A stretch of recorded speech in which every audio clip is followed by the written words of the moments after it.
Sering nggak sih kamu ngeliatin halaman kosong, nunggu-nunggu ide cemerlang datang kayak petir di siang bolong?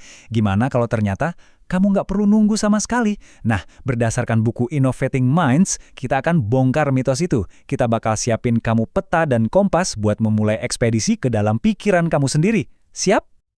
Oke, kita langsung mulai dengan sebuah tantangan ya. Coba deh lihat daftar benda ini. Kalau kamu cuma punya barang-barang ini, gimana caranya kamu ngukur waktu? Mungkin kamu kepikiran bikin pendulum dari pemberat sama benang, atau ngitungin tetesan cat yang jatuh? Intinya, bukan buat nemuin satu jawaban yang paling benar. Justru proses mikir kreatifnya inilah yang jadi inti pembahasan kita. Kita semua pasti familiar sama ceritanya kan? Momen eureka yang ajaib itu, kilatan inspirasi yang tiba-tiba datang dari langit. Ternyata ya, pandangan populer ini bukan cuma keliru, tapi justru ini yang sering bikin kita mandek. Nah, daripada nunggu, coba deh kita balik cara pandangnya. Kreativitas itu sebuah ekspedisi, sebuah perjalanan yang kamu pimpin sendiri, sebuah eksplorasi yang disengaja ke lanskap pikiranmu. Jadi, kamu bukan penumpang pasif, kamu adalah penjelajahnya. Oke, ekspedisi kita dimulai. Langkah pertama, kita perlu paham dulu kenapa peta lama kita, peta yang nyuruh kita buat nunggu inspirasi, seringnya malah bikin kita mentok dan frustrasi di jalan. Iya kan, ngarepin ide cemerlang muncul gitu aja tuh, rasanya kayak nunggu hujan di tengah gurun. Itu strategi yang pasif banget, yang bikin kita kayak nyerahin kendali ke keberuntungan. Hasilnya, kita jadi ngerasa nggak berdaya. Padahal kekuatannya tuh ada di tangan kita sendiri. Jadi, udah saatnya kita buang peta lama itu. Di sini, kita bakal ngebekelin kamu dengan kerangka kerja yang baru, sebuah peta untuk lanskap mental kamu, dan satu set peralatan buat menjelajahinya. Mulai sekarang, kamu bukan lagi seorang penunggu, kamu adalah seorang penjelajah. Nah, setiap penjelajah itu butuh peta. Inilah peta baru kamu, konsep lanskap gagasan. Ini adalah cara yang benar-benar baru untuk memvisualisasikan medan yang ada di dalam pikiranmu. Jadi, apa sih lanskap gagasan itu? Coba bayangin pikiran kamu itu kayak pemandangan alam. Ada puncak-puncak gunung yang tinggi dan lembah-lembah yang dalam. Ide-ide itu bukan batu yang diam, tapi lebih kayak aliran air. Kadang naik ke puncak kesadaran kita, terus surut lagi ke bawah, selalu bergerak. Kutipan ini ngegambarinnya dengan pas banget.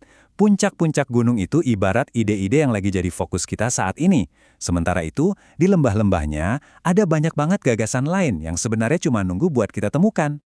Sebenarnya kita semua punya lanskap ini loh. Bedanya para pemikir kreatif itu nggak cuma keluyuran tanpa arah. Mereka belajar cara menavigasinya. Mereka aktif menjelajah, menggali, dan nyambung-nyambungin titik-titik gagasan yang mereka temuin. Nah, itulah yang akan kita pelajari sekarang. Oke, petanya udah dapet. Sekarang peralatannya mana? Anggap aja kamu punya dua tombol utama di pikiran kamu, yang bisa kamu putar-putar buat ngarahin ekspedisi kreatifmu. Tombol pertama adalah tombol abstraksi. Anggap aja ini kayak tombol zoom di otak kamu. Kadang, kamu perlu zoom out buat ngelihat keseluruhan hutan dan paham gambaran besarnya. Tapi di lain waktu, kamu harus zoom in buat merhatiin detail setiap pohonnya. Kemampuan buat bolak-balik antara dua mode ini krusial banget. Tombol kedua adalah kontrol kognitif. Nah, yang ini bayangin kayak saklar antara mode fokus dan mode santai. Pindahin ke mode fokus waktu kamu butuh nyari solusi secara sistematis.